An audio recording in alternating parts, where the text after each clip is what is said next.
Assalamualaikum warahmatullahi wabarakatuh. Nama saya Muhammad Marfa Raihan dari kelas 11 MIPA 5 absen 12. Ini saya akan menjelaskan peranan Jenderal Sudirman dalam mempertahankan kemerdekaan Indonesia.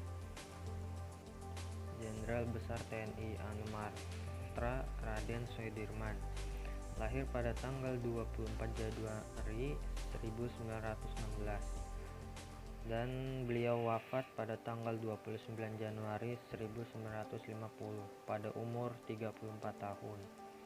Adalah seorang perwira tinggi Indonesia pada masa Revolusi Nasional Indonesia sebagai Panglima Besar Tentara Nasional Indonesia. Ayah Sudirman adalah pekerja pabrik gula di Kali Bogor yang bernama Karsit Kartowiraji dan ibu bernama Siem yang masih keturunan Wedana dari Rembang. Pada usia 8 tahun, Sudirman kecil diangkat anak oleh Raden Cokro Sumonaryo, yaitu seorang asisten Wedana di Rembang. Sudirman menempuh pendidikan di Holland Indie School (HIS) atau sekolah rendah dengan bahasa pengantar bahasa Belanda di Purworejo. Setelah lulus melanjutkan sekolah ke Taman Siswa, lalu menempuh sekolah guru di HIK Muhammadiyah Surakarta. Meski tidak lulus, Sudirman menjadi guru HIS. Karir militer dimulai pada tahun 1943.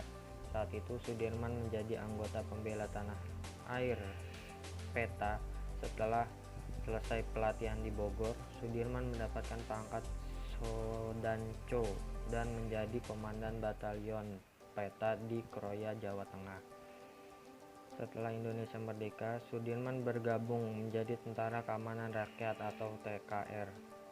Saat menjadi anggota TKR, Sudirman berhasil merebut senjata pasukan Jepang dalam pertempuran di Banyumas, Jawa Tengah.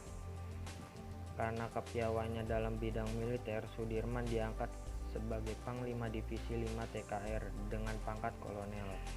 Perang besar pertama yang dipimpin Sudirman adalah perang melawan tentara Inggris dan NICA Belanda pada November sampai dengan Desember 1945 yang dikenal sebagai pertempuran Pelagan Ambarawa. Pertempuran berakhir dengan kemenangan.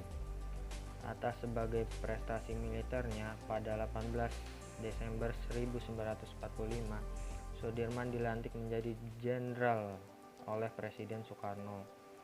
Seiring perkembangan TKR menjadi TNI, Sudirman dilantik menjadi Panglima Besar pucuk TNI lainnya di Gedung Agung Yogyakarta pada tanggal 28 Juni 1947. Sejarawan Darto Harnoko menjelaskan pada masa agresi militer Belanda kedua atau masa perang kemerdekaan kedua, ketika masuknya tentara Belanda pada tanggal 19 Desember 1948, Sudirman memberikan pernyataan penting saat bertemu Soekarno.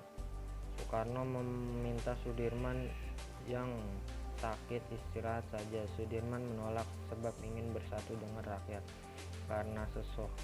Karena sesuai ucapannya, Sudirman harus bergabung dengan rakyat menentukan kemerdekaan Indonesia. Berikut adalah penjelasan peranan Jenderal Sudirman dalam mempertahankan kemerdekaan Indonesia. Sekian dari saya, kurang lebihnya mohon maaf. Wassalamualaikum warahmatullahi wabarakatuh.